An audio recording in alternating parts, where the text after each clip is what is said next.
Côte d'Ivoire, le bulletin d'info, Charles Cablan. Bonjour à tous et bienvenue à ce bulletin d'information consacré à l'actualité africaine. Et on commence avec le Maroc. Après 8 ans de travaux, le TGV marocain, le premier train à grande vitesse, est opérationnel. Un train qui va relier Casablanca à Tanger, les deux pôles économiques du royaume. Cette ligne à grande vitesse, présentée comme la plus rapide d'Afrique, court sur 350 km. Marthe Akissi.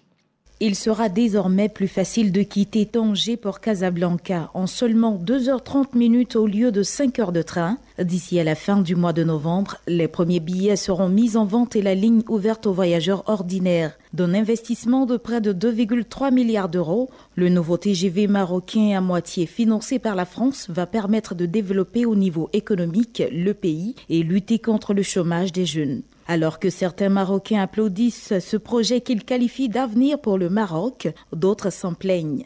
Pour le collectif Stop TGV, l'État aurait plutôt intérêt à investir dans les trains régionaux afin d'atteindre certaines villes isolées et de désenclaver le monde rural. Entre fierté nationale et défiance pour cette première expérience sur une ligne à grande vitesse, le Maroc, lui, s'emploie à se positionner comme une plaque tournante africaine pour les investisseurs étrangers.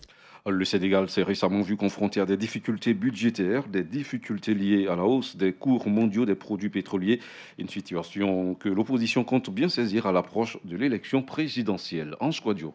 Le gouvernement sénégalais a reconnu qu'il fait face à des difficultés budgétaires malgré une croissance supérieure à 6%. Depuis 2014, la hausse des prix des produits pétroliers a plombé le budget. Ces difficultés budgétaires à l'origine de problèmes, par exemple, pour payer les fournisseurs ou pour faire avancer les projets. Difficultés qui étaient pointées du doigt par l'opposition depuis des mois, mais niées par les autorités qui les ont donc finalement reconnues. C'est visiblement sous l'impulsion de Louise Corde que l'État a décidé d'admettre ces difficultés budgétaires. Lors d'une réunion publique cette semaine, la directrice des opérations de la Banque mondiale a parlé d'une situation particulièrement tendue. Une alerte évoquée récemment aussi par le Fonds mondial international. Après avoir nié ces difficultés depuis des mois, le ministre des Finances, Amadou Ba, les a donc finalement expliquées. L'environnement international change. Si le prix du pétrole est aujourd'hui à près de 40 000 francs CFA, le Sénégal ne peut absolument rien. À cette hausse des produits pétroliers se greffe la volonté politique du président Macky Sall de ne pas affecter les foyers les plus défavorisés, a expliqué le ministre Amadou Ba. Répercuter les éléments sur le prix, c'est augmenter au moins le prix du carburant de 110 à 125 francs CFA dans les conditions actuelles. Ou bien l'on décide de répercuter tout sur le prix ou l'on bloque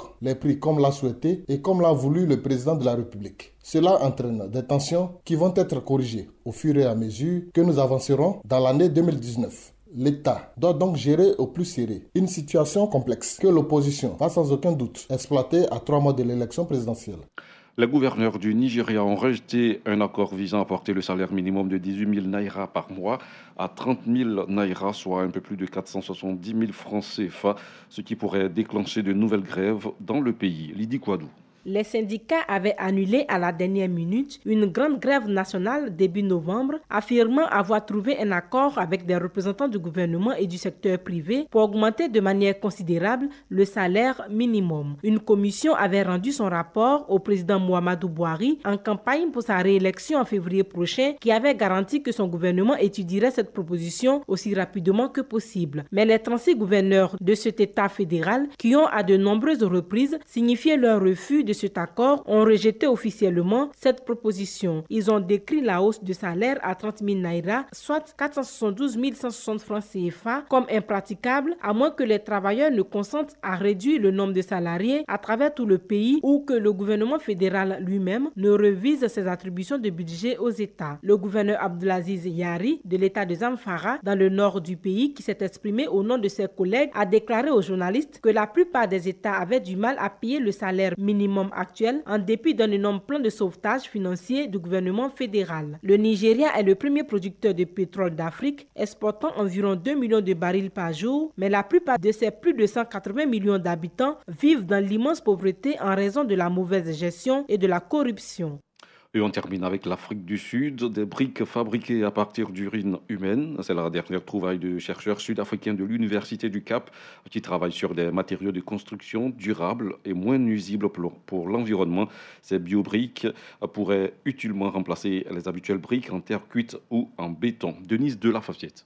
Un jour, au lieu de partir dans les toilettes, votre urine pourra vous aider à construire votre maison. Ça sera bien plus écologique et rassurez-vous, ça ne sentira pas mauvais. C'est ce que disent ces chercheurs. En utilisant une technique inspirée de la formation naturelle des coquillages, ces chercheurs, 2 étudiants et un professeur, ont réussi à faire pousser des prototypes de ces briques de nouveaux genres. Cela a pris 6 à 8 jours. Une étude de faisabilité avait été lancée l'an dernier grâce à une bourse du Conseil de recherche sur l'eau, un organisme gouvernemental sud-africain, en utilisant au départ de l'urine synthétique puis de l'urine humaine. Les chercheurs ont pu produire cette biobrique au bout d'1 an en laboratoire. Mélangeant de l'urine, du sable et des bactéries, ils se sont servis d'un processus naturel, la précipitation microbienne de carbonate, pour fabriquer leurs briques. La recherche est encore à ses balbutiements. Pour parvenir à fabriquer une brique, il faut actuellement jusqu'à 30 litres d'urine.